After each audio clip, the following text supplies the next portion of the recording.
Hey David, thank you again for speaking with me the other day. I just want to let you know that today is Ohad's birthday. It's only his 9th birthday. I can't imagine what he's going through in Hamas's captivity. And if he even knows that today is his birthday, I hope his mom, Karen, my cousin, remembers and knows what the date is and perhaps does something for him. And we really hope he gets out of there as soon as possible with his whole family. We really miss him, and we want to wish him a happy birthday, and we hope to celebrate with him as soon as possible.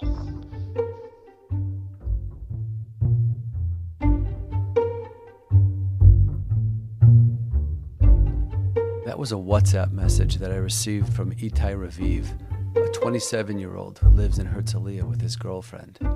Ohad, the boy he's referring to in the message, is his nephew, a 4th grader from the central city of Kfar Saba. Ohad's 9th birthday was last Monday. However, instead of celebrating with family and friends at home, Ohad finds himself among the 200-plus hostages being held in Gaza by Hamas since their murderous invasion on October 7th. He, along with his mother Karen and his grandparents Avraham and Ruti, was captured during a holiday visit to his grandparents' kibbutz, Nir Oz. Prior to October 7th, Nir Oz was an idyllic agricultural community with some 400 residents, situated a few kilometers from the Israeli-Gaza border. What happened on the morning of October 7th was not a battle, but rather a systematic massacre of an entire village. The New York Times reported that 180 of its 400 residents were either murdered or captured and taken into Gaza.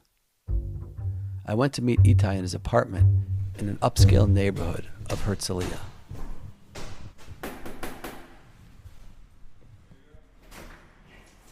Hi, Itai. Who's this?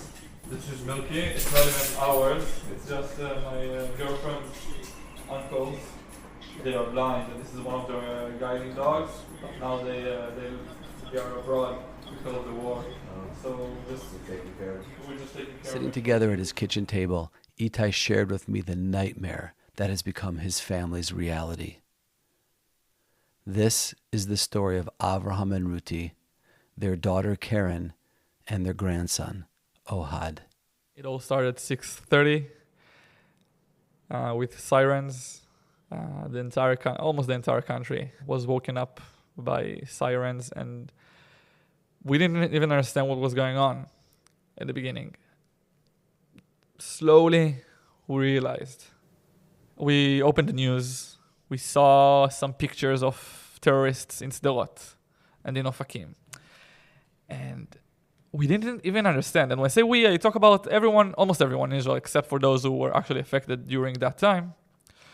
We didn't even understand the big picture. We thought, okay, wow, a car with like 10 terrorists infiltrated Israel. No one could have even imagined what was going on. And people called the news to tell about how they're hiding in the shelter and they hear terrorists. And I have a family. I used to have a family in Kibbutz Nir Oz, which is right across the border of the Gaza Strip. They can see Khan Yunis from their home. It's like a mile away. Not even. They can literally see the houses. They texted in the family group chat. They texted that they hear terrorists. So Avraham and Ruti, both 78 years old, my uncle and aunt. Avraham can barely walk. He uses a cane to walk. His vision isn't great. He needs to take medicine. Obviously, he's an old person. And they used to live there with their son, Ruti, whom we found out was murdered that morning in the kibbutz. They just finally found his body and matched with the DNA. We knew that he was murdered already last week because somebody from the kibbutz just had seen his body. So the funeral is just going to be on Sunday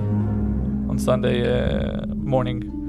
which is more than 2 weeks after he had been murdered.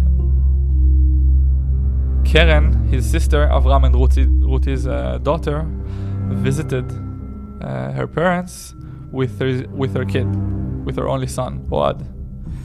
And all 4 of them, Avraham, Ruti, Keren, and Ohad, were kidnapped by Hamas, which is horrifying. I always think about them, what is happening right now, and we all hope that they're safe and they're together. Honestly, we're not always sure for Avraham if it's better for him to even be alive. He already has post-trauma from the military in the 6-day war, and he's been living on the border for 20 years and keeps hearing the bombings. And yeah. And Ohad, actually, he has a birthday in a few days. It's gonna be his 9th birthday. We're trying to get to famous footballers that he knows, tennis players, and they've already sent out videos of saying happy birthday. I don't know how happy a birthday could be when you're in captivity of a terror organization. Yeah, I mean, Keren, she's a special education teacher. Everyone talks about her, how amazing she is, and how she touches softly every child and gives every child what they need. And I hope she hugs her son strongly now. I can't even imagine what they're going through. I don't know if they know what's going on. I know they probably hear a lot of bombings. A lot. And it's scary. Just here in Herzliya, when you hear the interceptions of the Iron Dome, it's scary. Every time it's like you jump. So being there, feeling the bombings, I don't know what it does to a child. There's so many kids there. They took a 9-month-old baby from the kibbutz, from kibbutz Nir Oz. There's almost 80 people missing from kibbutz Nir Oz. And I think this is the most important thing to understand. So according to laws of war and everything, civilians shouldn't be in captivity. They just shouldn't be in captivity. They're not allowed to be in captivity according to laws of war. And unfortunately, we've been dealing with a terror organization that doesn't care about these laws. Israel does. And I'm happy that Israel does care, because that's what I think distinguishes us from them. We have the moral values that they don't. Take us to the moment that you found out about Avraham and Ruti and the family. What was going through everybody's mind beforehand? What was the emotions that people were feeling when you actually found out what was happening? We were still a little bit hopeful until the evening. But then in the evening, when everything started to unfold, to understand what was actually going on, we heard from people of the kibbutz that our family was not in the dead list, so they haven't been found dead, and they're not in the survivors list. And we also saw in the news there was a father that saw his wife, 2 daughters, and mother-in-law that had been taken into Gaza. There was a video he interviewed on the Channel 12 in Israel. And they are neighbors of my family. So we thought that their fate was the same, that they're probably in Gaza. At the beginning we thought that Roy was with them as well, but 2 days after that, somebody from the kibbutz told us that he had seen him. They couldn't talk, obviously. People from the kibbutz, they've suffered horrors. It was just atrocities that they witnessed. So they couldn't talk. Again, after that, when people came to the kibbutz, we saw obviously almost everything was in ruins and burned, but their house was undamaged, and their shelter was clean of blood or any struggle signs, and also their golf cart was gone.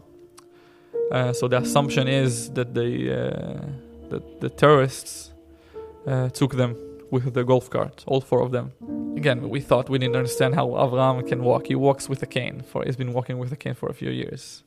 So the assumption is that they've been taken using that, and we hope they're safe. We hope they're alive.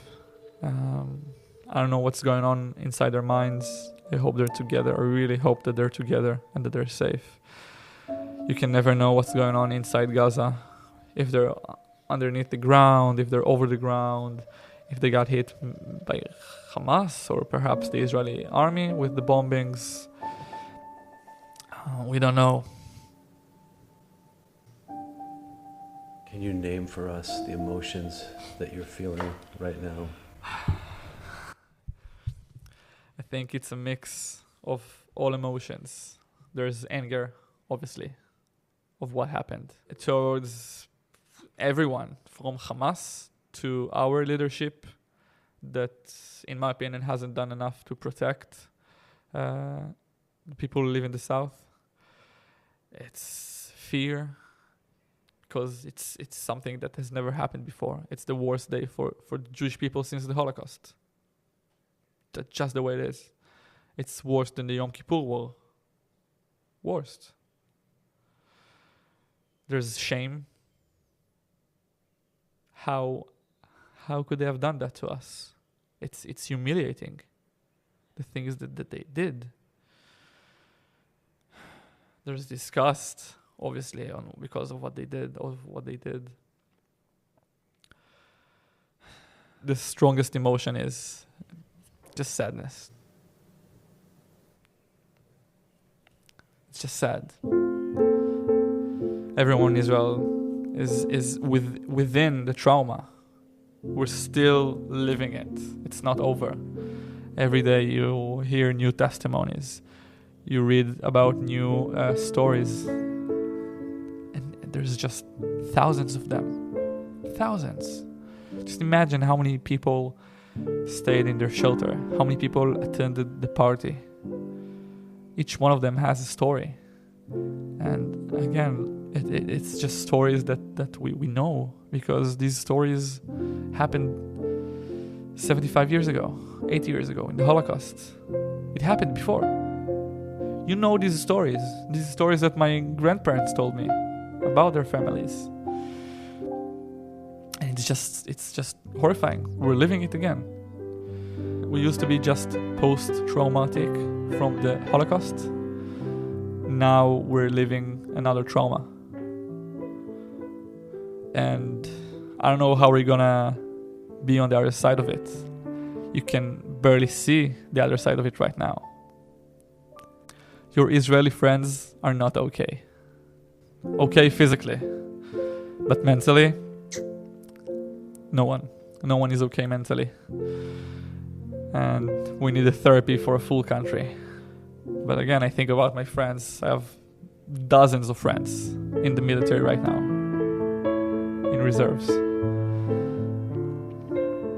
Yeah, it's scary. Another emotion. A lot of emotions. And of course, there's hope, like I told you. There's still this hope of their safe return. Unfortunately, every day we keep hearing of more people that we thought had been kidnapped, but they had been murdered. And just now they matched their DNA to the body, because they, just in another act of brutality, they mutilated the bodies, so they couldn't even figure out who it is. I even heard stories of how funerals were stalled because they found bombs that Hamas had put inside the bodies. It's horrifying. So there's this hope that keeps, I think, everyone going. I think our national anthem is Atikva.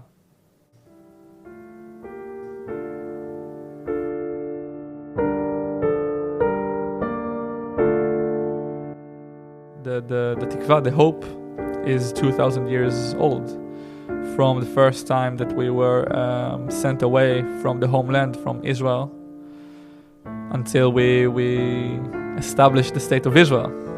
This hope, you can call it that it was fulfilled perhaps, but we keep singing it. We keep singing it in the national anthem. And now it gets another meaning. There's still hope that we'll be safe, that our family will return home safely. All soldiers will return home safely. And we could live here in Israel, in our homeland, safely. So we have our homeland, we have Israel, but we're still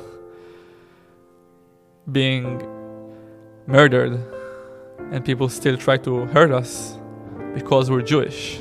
We want, I think it's clear that the majority of Israelis, they want the people of Gaza, the normal people of Gaza, not the terrorists, not Hamas, not jihad. They want peace with them. We don't want anything bad to do to them. We want to live side by side in peace. That's all we want. We want to raise our children in peace.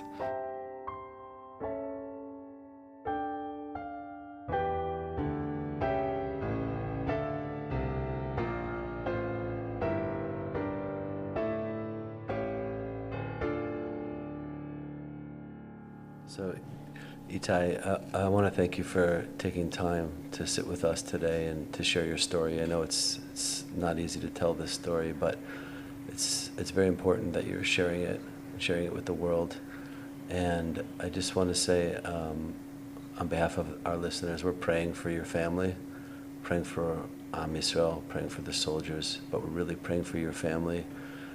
That they should return safely, with all the captives and soldiers as well. So thank you for being with us today, and thank you for sharing your story. Thank you very much for speaking with me and hearing my story, my family's story, Israel's story. This is Israel Take 3, and I'm David Began. Help us to share these stories with the world by subscribing, liking, and sharing this podcast. Thank you, Eli Margolis, for consulting and for logistical support. And thank you, Adam Margolis, for this musical outro. We will continue to share these stories as things unfold here in Israel.